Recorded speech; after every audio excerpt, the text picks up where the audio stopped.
Hey everybody, Chris Crow Fishing here. Finally got the new bird in the garage. A little aftermath of the chaotic Clark's Hill event, but we put that in the background and we are taking this recap as if I had 10 grand in my pocket. But no, we're taking the positive out of this and giving a recap because nothing went wrong on the fishing part. I honestly feel very confident. I fished that third day. I would have moved up in the standings, was on to some good fish.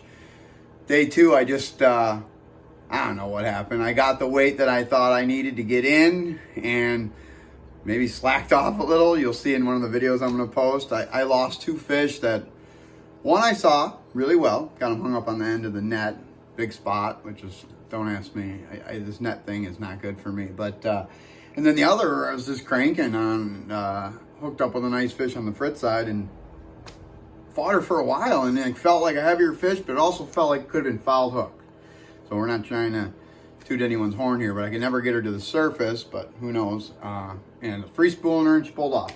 But enough about that crap here. I'm glad you guys are sticking with me. Thank you so much for everything, texts, messages, everything. It is amazing. It really fills my heart with warmth. Love you, rats, friends, family.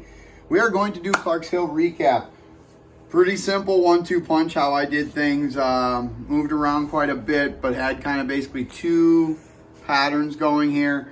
Kind of rolled with spotted bass in the mornings. Got really, really lucky in practice. Found two, because the other one was a player I called off of, but one bad to the bone shell bar. And so weird angle they wanted it at, and it didn't matter what the wind did, calm, windy, whatever. I bet I can go out there tomorrow and smash them. But it was a cool little deal, and I was basically cranking that. They would not eat anything else. I tried. Oh, God, I always catch myself in a lie here. I caught one rider, I believe, like a 2 1/4 on a jerkbait, but that was it. But here's how we did this. Stupid little shell bar. Just to give you guys a little pointer here, I could not fire up the fish from deep to shallow casting. They wanted my butt up on top in like a foot, 1.9 feet of water with power poles buried and casting back out and literally grinding up this shell bar. And this shell bar was as big as a pool table maybe. And if you didn't hit it, you didn't get bit. But you hit it. I mean, there one time, I think I went 7 in a row, 7 casts. You know, some of them didn't help, but, you know, it is what it is. But did the damage there on the, I don't know, I love these Veritas old school white rods. Not old school, but this action's very old. Been in the lineup for a while.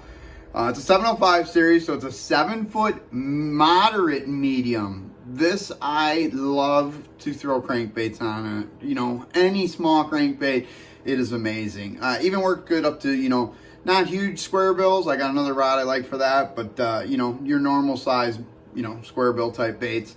But as to the bait, as you can see, this one's a little chewed up. This is what I did the damage on. I bet this is a frit side. I'm not sure what craw it is, apple or no, this is, I think, orange craw, whatever. But this thing did work. I bet I caught 40 bass on this. Badass setup. As you can see, the new Revo's on here. And this is the one that is in a 6-7 to 1.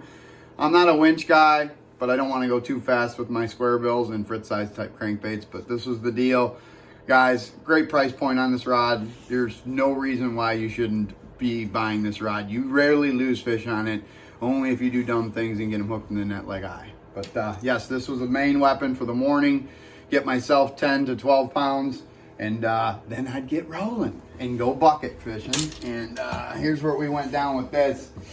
This was a sort of a only jig punch, but on day two, well, in practice, I caught a nice one on a spinnerbait, so it led me to believe. And in the Derby, I only caught little ones, and then literally on day two, I caught a really nice largemouth on it. But tried and true fall type deal, not fall, what am I doing? Spring type deal. Even though I throw it in fall. We all know what I'm rolling here. Bassman's TW. This is in dirty shad, 3/4 ounce. I go with an old school Zoom split tail. Big mag willow on here, gold Colorado. I can burn it. I could, swim it by deep trees, throw it a far distance away from the boat, and it catches bass all the time in the spring. But it got in the lineup for one key fish with that in that dirty water. But I got to pair it on the Adrian Avena new Pro Series spinnerbait rod, and we're balling out of control with a Xena in the lower speed. I believe that is a 6.8 to 1. Just perfect for a big old spinnerbait. But yeah, that paid some damage. But the fun bait was, and I caught a real big one on day one. Some of you saw in the IG video, but caught a couple fish that came to the scale. Didn't call out much. Thought I'd get a few more bigger bites. Practice I did. Guys, we all know what we're rolling here. Outcast, my boy, Seth Fighter, Cage Fighter jig, 1/2 ounce, black and brown. Before cutoff, got a lot of tip that this is a good color out there, that black and brown series, and you couldn't get it much better. And Berkeley, I'm not cheating. I had to because I ran out, but this is the last one I had rigged because I broke a couple off in the timber. And then I ran out of the Star trailer, my meaty craw. I got one here on the ground. This is Max Scent. That's what I rolled with most of the week with that combination there. That's watermelon candy with orange claws, but I'm out of that color, and I just, for some reason, the black just didn't feel right. So I had a few minutes. I had to go trade on you guys. I'm sorry, but that's the old competitors with some orange claws. But I never even caught a bass on that one, so I'm not cheating. But that was the deal. Cage Fighter 1/2 ounce tungsten flipping jig with the meaty craw Max Scent, little Dr. Duck Arts and Crafts. Then back to the old beautiful new Revos. As you can see, this is in a high speed for flipping, 20 pound, 100% Berkeley fluorocarbon, and on one of my favorite flipping sticks, the old, not gonna hit my old lady in the head, Fantasita 7.3 heavy, fast. There ain't no reason why you need a net. This is the spot rod right here. Boat flip them, do whatever you gotta do. But yeah, that was the name of the game there. And what I basically would do is I'd run that freaking fritz side all over that shell bar. And I got, you guys, I got on these recaps, I got to tell you everything.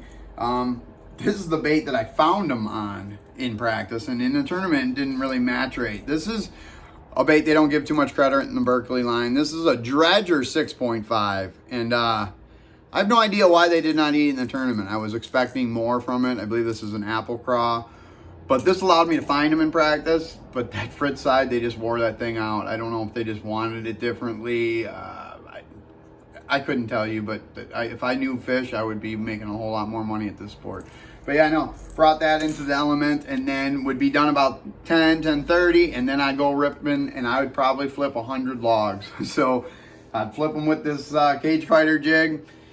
And I catch a lot of fish, 2 pounder, 2 1/4, but then finally only had one opportunity at a big head, and that was that 5 pounder, and I put it in the boat, but never lost any that way. The only fish I lost over the week was being stupid with crankbait, and then just one pulling off. My luck, it probably was a drum. But that was the Clarks Hill recap. You guys are awesome for sticking by my side. Any questions, comments, you know the drill. Just pass them on my way, and I can get you guys these actions. All this stuff is available at Omnia Tackle. Go there. That's a spot where you're going to get it sent to your house within a couple days, and life is good. But I'm Chris Crow Fishing. You guys be good. Thanks for sticking by my side. Peace out.